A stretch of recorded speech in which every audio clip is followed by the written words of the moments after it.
bien. de Jean-Luc Mélenchon, il y a beaucoup de CSP+. Dès qu'on défend Jean-Luc Mélenchon sur un plateau télé, c'est difficile pour vous à entendre. Moi, vous savez, j'ai été élu à 65% des voix. Sur mon tract, il y avait la tête de Jean-Luc Mélenchon. Vous pensez qu'il est si détesté que ça dans le pays, Jean-Luc Mélenchon? Peut-être que vous le détestez. Peut-être que vous qui avez intérêt, sans doute, à ce qu'on ne partage pas la richesse, vous avez un problème avec lui. Mais il y a un grand nombre de personnes. Eh oui, c'est difficile à entendre. Il y a un grand nombre de personnes qui veulent la retraite à 60 ans. Il y a un grand nombre de personnes qui veulent le SMIC à 1600 €. Mais on peut être d'accord avec ça et contre Jean-Luc Mélenchon, c'est possible. Il y a un grand nombre. Non, on peut pas être d'accord avec ça et contre Jean-Luc Mélenchon. Parce que précisément, c'est le seul qui propose ça.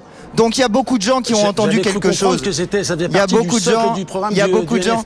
Non mais je le prends à la rigolade parce qu'il y a des résultats. Il y a des résultats élection après élection qui vous montrent que nous progressons. Nous progressons dans les élections. Il y a eu des législatives partielles, comme vous le savez, législatives partielles qui ont montré un recul de la gauche. Ah bah bien sûr, on va faire des résultats sur les législatives partielles. En 2024, il y a eu une élection législative. Le problème démocratique qui est posé au pays, c'est que Monsieur Macron, le chef de l'État, refuse d'entendre le résultat de l'élection, refuse de voir que dans cette Assemblée nationale, il y a une majorité pour abroger la réforme des retraites. Ceux qui n'ont pas censuré ce gouvernement sont ceux qui permettent à la retraite de rester à 64 ans. C'est une honte au regard des résultats des élections. Et franchement, vous entendre rire sur ce plateau télé fait rire sans doute beaucoup de gens derrière leurs écrans de télévision. Alors je précise en tout cas que je ne rigolais pas, je vous pose des questions et que j'accepte évidemment d'écouter avec attention vos réponses. Par contre, j'ai une question d'Étienne Gernel sur le plateau directeur de la publication. Est-ce que vous ne croyez pas, monsieur Léaumont, que le phénomène que vous décrivez quand vous dites vous rencontrez beaucoup de gens qui aiment beaucoup Jean-Luc Mélenchon et que les sondages, que ça c'est pas tout simplement un phénomène qui est très documenté qui s'appelle les bulles de confirmation mais vous ou savez les bulles de filtre, tous les sociologues connaissent ça, notamment sur les réseaux sociaux. Tout à fait. C'est assez normal que dans votre entourage, monsieur, et parmi les gens qui viennent vous voir, il y a des gens qui pensent comme vous, c'est des choses qui arrivent. Précisément, vous avez tout à fait raison de pointer ce phénomène des bulles de filtre et c'est un de mes domaines de spécialité, les réseaux sociaux en l'occurrence, parce que effectivement, non seulement les algorithmes des réseaux sociaux amènent les gens à avoir des opinions avec lesquelles ils sont généralement d'accord, mais aussi les médias. Alors je suis désolé pour vous parce que ce soir vous en prenez pour votre grade alors que c'était pas forcément ce que j'avais prévu de dire. Mais les médias aussi enferment dans des bulles de filtre. Si on prend des médias comme CNews par exemple, c'est des médias qui vont être beaucoup regardés par des gens d'extrême droite, valider des idées d'extrême droite, avec des sondages par exemple du CSA détenu par Monsieur Bolloré, demandé par le JDD détenu par Monsieur Bolloré, pour faire ensuite des prises de parole sur CNews détenues par Monsieur Bolloré, qui vont faire, devinez quoi, que les personnalités préférées des Français c'est qui? Jordan Bardella, Marine Le Pen et puis Monsieur De Villiers. Alors quand on a des résultats de sondages et de médias comme ça, permettez-nous d'avoir quelques doutes sur la validité des propos. Avant de commencer, n'oubliez pas de mettre à like et de vous abonner. Antoine Léaumont, député de la France Insoumise, fait une prise de position ferme et incisive face au choix politique du gouvernement d'Emmanuel Macron, tout en ridiculisant le traitement médiatique de la motion de censure sur BFM TV. Ce moment de confrontation met en lumière la stratégie de communication du gouvernement et les critiques acerbes que Léaumont adresse à la majorité présidentielle, notamment à François Bayrou. Selon lui, la motion de censure n'est pas simplement un acte parlementaire, mais un symbole de la résistance face à une politique autoritaire, menée par un gouvernement déconnecté des préoccupations des Français. Léaumont ne se contente pas de critiquer les réformes régressives mises en place par Macron, telles que celle des retraites ou du Code du travail, il va plus loin en dénonçant la manière dont le gouvernement, soutenu par Bayrou et ses alliés, tente de maintenir un système où les décisions sont prises sans véritable concertation avec la population. Face à ce qu'il considère comme une dérive autoritaire, il n'hésite pas à remettre en cause la légitimité du pouvoir en place et à souligner les incohérences des choix politiques qui fragilisent les plus précaires et privilégient les intérêts des grandes entreprises. Mélenchon paye le prix fort évidemment, FAURE. Écoutez, je regarde depuis tout à l'heure BFM TV et j'ai l'impression que vous avez une vision un petit peu faussée des éléments, parce que j'ai entendu tout à l'heure Madame Cabana dire que les socialistes étaient sortis de la terreur qu'exerçait Jean-Luc Mélenchon sur eux. Je ne crois pas que ce soit ça qui soit produit, puisqu'il y a eu une décision politique qui a été prise par le Parti Socialiste, qui est de permettre au gouvernement de M. Bayrou de tenir, alors qu'à l'intérieur de ce gouvernement, il y a des gens comme M. Retailleau, M. Darmanin. M. Darmanin à la justice, qui avait quand même dit que le problème de la police, c'est la justice, en manifestant avec Alliance.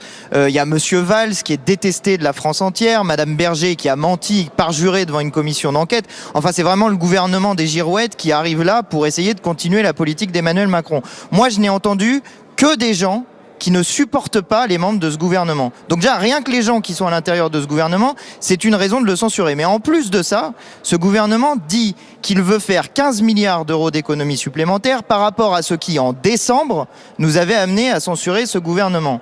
Et moi, je fixe la responsabilité sur les gens qui n'ont pas voté la censure. Mais il ne faudrait pas oublier le Rassemblement national. Parce que le Rassemblement national, il est en train de s'en tirer un peu tranquillement dans cette histoire-là.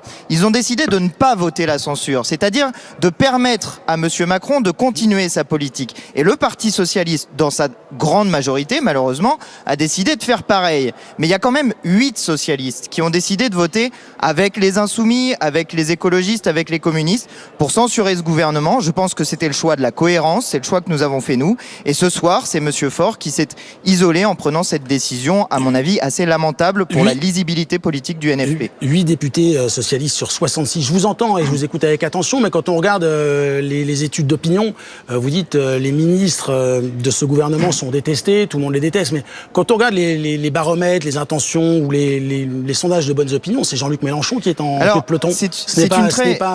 Je vous remercie.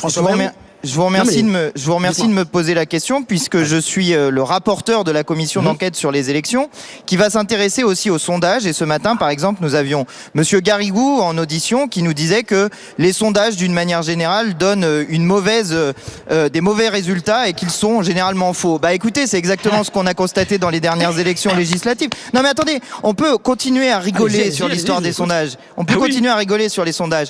Moi, quand je discute avec les gens, il y a que des gens qui me disent qu'ils détestent Manuel Valls et qui trouvent que c'est un menteur et quelqu'un qui a une girouette. D'accord ? Ça, des gens qui me disent qu'ils détestent Manuel Valls, j'en rencontre beaucoup. Des gens qui me disent qu'ils détestent Jean-Luc Mélenchon, j'en rencontre beaucoup moins. Alors vous allez me dire, c'est peut-être mes fréquentations, mais écoutez, moi, bah oui, ça vous fait rire parce que dans vos milieux sociaux, sans doute qu'on déteste Jean-Luc Mélenchon, pas dans les miens, voyez-vous. Moi, j'ai mis...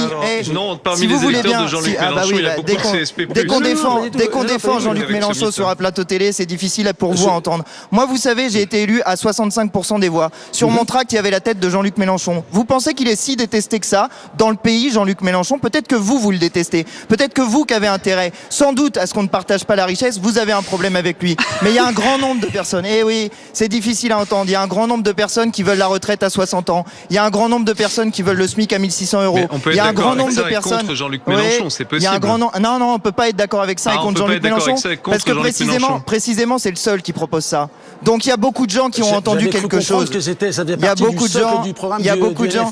Non mais je le prends à la rigolade parce qu'il y a des résultats. Il y a des résultats élection après élection qui vous montrent que nous progressons. Nous progressons dans les élections. Il y a eu des législatives partielles, comme vous le savez, législatives partielles qui ont montré un recul de la gauche. Ah bah bien sûr, on va faire des résultats sur les législatives partielles. En 2024, il y a eu une élection législative. Le problème démocratique qui est posé au pays, c'est que Monsieur Macron, le chef de l'État, refuse d'entendre le résultat de l'élection, refuse de voir que dans cette Assemblée nationale, il y a une majorité pour abroger la réforme des retraites. Ceux qui n'ont pas censuré ce gouvernement sont ceux qui permettent à la retraite de rester à 64 ans. C'est une honte au regard des résultats des élections. Et franchement, vous entendre rire sur ce plateau télé fait rire sans doute beaucoup de gens derrière leurs écrans de télévision. Alors je précise en tout cas que je ne rigolais pas, que je vous pose des questions et que j'accepte évidemment d'écouter avec attention vos réponses. Par contre, j'ai une question d'Étienne Gernel sur le plateau directeur de la publication. Est-ce que vous ne croyez pas, monsieur Léaumont, que le phénomène que vous décrivez quand vous dites vous rencontrez beaucoup de gens qui aiment beaucoup Jean-Luc Mélenchon et que les sondages, que ça c'est pas tout simplement un phénomène qui est très documenté qui s'appelle les bulles de confirmation mais vous ou savez les bulles de filtre, tous les sociologues connaissent ça, notamment sur les réseaux sociaux. C'est assez normal que dans votre entourage, monsieur, et parmi les gens qui viennent vous voir, il y a des gens qui pensent comme vous, c'est des choses qui arrivent. Précisément, vous avez tout à fait raison de pointer ce phénomène des bulles de filtre, et c'est un de mes domaines de spécialité, les réseaux sociaux en l'occurrence, parce que effectivement, non seulement les algorithmes des réseaux sociaux amènent les gens à avoir des opinions avec lesquelles ils sont généralement d'accord, mais aussi les médias. Alors je suis désolé pour vous parce que ce soir vous en prenez pour votre grade alors que c'était pas forcément ce que j'avais prévu de dire. Mais les médias aussi enferment dans des bulles de filtre. Si on prend des médias comme CNews par exemple, c'est des médias qui vont être beaucoup regardés par des gens d'extrême droite, valider des idées d'extrême droite, avec des sondages par exemple du CSA détenu par Monsieur Bolloré, demandé par le JDD détenu par Monsieur Bolloré, pour faire ensuite des prises de parole sur CNews détenues par Monsieur Bolloré, qui vont faire, devinez quoi, que les personnalités préférées des Français, c'est qui? Jordan Bardella là, Marine Le Pen et puis Monsieur De Villiers. Alors quand on a des résultats de sondages et de médias comme ça, permettez-nous d'avoir quelques doutes sur la validité des propos. Bah oui, ça vous embête. Pas du tout, je travaille pas à CNews, donc ça m'embête pas du tout. Non, mais j'ai pris CNews, mais j'aurais pu prendre BFM. Tout à l'heure, il y avait Madame Cabana qui faisait les propos. À peu près, c'était les éléments de langage d'Emmanuel Macron. Je précise juste que je vous laisse la responsabilité de vos propos concernant les téléspectateurs de CNews et la ligne éditoriale de CNews. Ça vous regarde. Ce sont nos concurrents et ça vous engage. Par contre, j'ai une question de Guillaume Darret sur le Non, mais j'ai bien entendu ce que vous dites. Moi, je partage la richesse. Vous voyez, je suis généreux avec tout le monde. J'ai donné un peu pour CNews et puis un peu pour BFM. Vous êtes très gentil. J'ai une dernière question de Guillaume Darret pour vous. Antoine Léaumont, qu'est-ce qu'il faut faire dans les circonscriptions où il y a des députés socialistes? Faut leur mettre des candidats de la France insoumise la prochaine fois? Ben non, il y a 8 députés socialistes qui ont voté la censure donc sur ces 8 circonscriptions. Ben les autres, je veux dire, nous on avait prévenu avant, mais après c'est chacun qui décidera. Moi, je suis favorable à ce qu'il soit possible de dans les élections voter pour la retraite à 60 ans, le SMIC à 1600 €, la 6e République. Ça, c'est des choses qui sont proposées dans le programme que nous défendons, nous les insoumis notamment.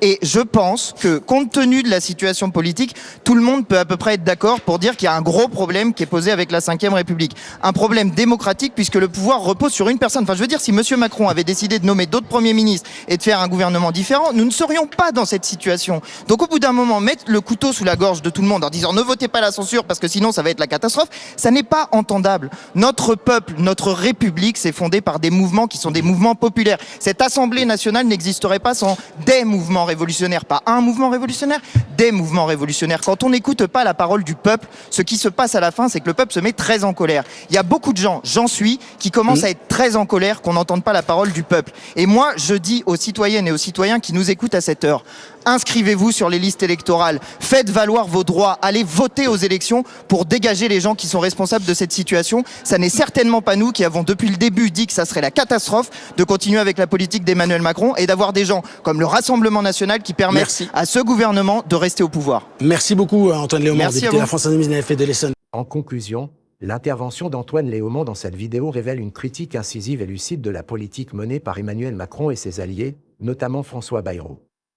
Par son discours, Léaumont dénonce non seulement les réformes néfastes mises en place par le gouvernement, mais aussi la manière dont celui-ci, soutenu par des figures comme Bayrou, manipule l'opinion publique et cherche à étouffer la contestation à travers une communication partiale et orientée. En ridiculisant le traitement de la motion de censure par BFM TV, il pointe du doigt une forme de collusion entre les pouvoirs politiques et médiatiques, qui, selon lui, marginalisent les voix dissidentes et tentent de faire passer pour secondaires des mobilisations populaires légitimes. Léaumont, fidèle à son engagement de défense des droits sociaux et de la justice, remet en question la légitimité d'un pouvoir qui, selon lui, néglige les aspirations des Français pour privilégier une politique au service des élites. En plaidant pour un renouveau démocratique et en dénonçant les dérives autoritaires de l'exécutif, il incarne une forme de résistance politique qui se fait entendre face à un gouvernement qu'il considère de plus en plus déconnecté des réalités sociales. Cette vidéo n'est donc pas simplement une critique d'un gouvernement, mais un appel à la mobilisation citoyenne pour remettre les intérêts populaires au centre des préoccupations politiques. Au-delà de la simple opposition à Macron et Bayrou, l'appel de Léaumont est celui d'une politique de reconstruction sociale, où la solidarité, la justice et l'égalité des chances seraient véritablement au cœur de l'action publique. Face à une majorité qui, selon lui, défend les intérêts d'une poignée d'élites au détriment de la majorité, il nous invite à ne pas laisser la politique entre les mains de ceux qui ne cessent de privilégier l'austérité et la division. L'enjeu est clair, il s'agit de redonner aux citoyens leur place dans le processus démocratique, de rétablir une véritable représentation populaire et de lutter contre un système politique qui, selon lui, s'éloigne chaque jour un peu plus des principes d'égalité et de justice sociale.